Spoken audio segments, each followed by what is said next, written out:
ನಾವ್ಯಾಕೆ ಪ್ರತಿ ಶನಿವಾರ ಸ್ವಚ್ಛತೆ ಮಾಡಬಾರ್ದು ಅಂತಂದ್ಬಿಟ್ಟು ನಮಗೂ ಅದಿತ್ತು. ಚಿಕ್ಕಮಗಳೂರು CEO ಇದ್ದಾಗ ಸ್ವಚ್ಛ ಶನಿವಾರ ಅಂತಂದ್ಬಿಟ್ಟು ನಾವು ಪ್ರಾರಂಭ ಮಾಡಿದ್ವಿ. ಪ್ರತಿ ಶನಿವಾರ ಸ್ವಚ್ಛತೆಗೆ ನಮ್ಮ ಶ್ರಮದಾನವನ್ನು ಕೊಡೋದು. ಸೊ ಈ ತನ್ಮೂಲಕ ನಮ್ಮಲ್ಲಿ ನಮ್ಮ ಸುತ್ತಮುತ್ತ ಇರುವಂಥ ವಾತಾವರಣವನ್ನು ಸ್ವಚ್ಛವಾಗಿಟ್ಕೊಳ್ಳೋದು ನಮ್ಮ ಇದಾಗಿತ್ತು. ಸೊ ಅವರು ಹೇಳಿದಾಗ ನಾವು ಭಾಳ ಇದಾಗಿ ನಮ್ಮ ಜಿಲ್ಲಾ ಮಟ್ಟದ ಎಲ್ಲ ಆಫೀಸರ್ಸು ಒಂದು ದಿನ ಅಂದರೆ ಪ್ರಥಮ ಶನಿವಾರ, ಮೊದಲನೇ ಶನಿವಾರ ಮತ್ತು ಮೂರನೇ ಶನಿವಾರ ಸ್ವಚ್ಛತೆ ಮಾಡೋಣ, ನಗರದ ಸ್ವಚ್ಛತೆಗೆ ನಮ್ಮ ಕೈ ಜೋಡಿಸೋಣ ಅಂತ ಅಂದ್ಬಿಟ್ಟು ಮಾಡ್ತಾಯಿದ್ದೀವಿ. ಅವತ್ತಿಂದ ಇವತ್ತಿನವರೆಗೂ ಮಾಡ್ತಾಯಿದ್ದೀವಿ. ಸುಮಾರು 1-2 ತಿಂಗಳಾಯಿತು. ಸೊ ಅವತ್ತಿನಿಂದ ಎಲ್ಲ NSS ಬೇರೆಯವ್ರನ್ನ ಎಲ್ಲ ಇನ್ವಾಲ್ವ್ ಮಾಡಿಕೊಂಡು ಮಾಡ್ತಾರೆ.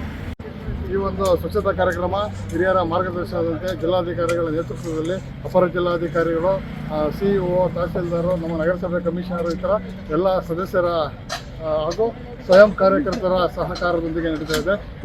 ಇದು ಕೂಡ ದೇಶ ಕಟ್ಟೋ ಕಾರ್ಯನೇ. ನಾವು ದೇಶನ ಸ್ವಚ್ಛವಾಗಿಡ್ತಾ ಇದ್ದೀವಿ ಅಂದರೆ ಅದು ನಾವು ದೇಶನ ಕಾಪಾಡ್ತಿದ್ದೀವಿ ಅನ್ನೋದು ಆರೋಗ್ಯದ ವಿಚಾರದಲ್ಲಿರ್ಬೋದು, ನೈರ್ಮಲ್ಯತೆ ವಿಚಾರದಲ್ಲಿರ್ಬೋದು.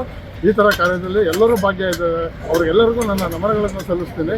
ಈ ಕಾರ್ಯ ಇದೇ ರೀತಿ ಮುಂದುವರಿತಿರಲಿ, ನಗರ ಸ್ವಚ್ಛಗೊಳ್ತಿರಲಿ, ಜನರ ಆರೋಗ್ಯ ಸುಧಾರಣೆ ಕಂಡಿರಲಿ, ದೇಶ ಉದ್ಧಾರ ಆಗಲಿ ಅಂತ ಕೇಳ್ತೀನಿ. ಜನರು ಸಹ ಸ್ವಚ್ಛತೆ ಕಡೆ ಗಮನ ಹರಿಸ್ಬೇಕು ಅಂತ. ಹೌದು, ಜನರು ಕೂಡ ಅವರು ಸ್ವಚ್ಛತೆ ಬಗ್ಗೆ ಗಮನ ಹರಿಸ್ಬೇಕು. ಅವರು ಹಸಿ ಕಸ, ಒಣ ಕಸ ಭಾಗ ಮಾಡಿ ಕಸದ ಗಾಡಿಯವರಿಗೆ ಕೊಡಬೇಕು. ಅದರಲ್ಲಿ ಅವ್ರ ಪಾತ್ರ ಬಹಳ ಇದೆ.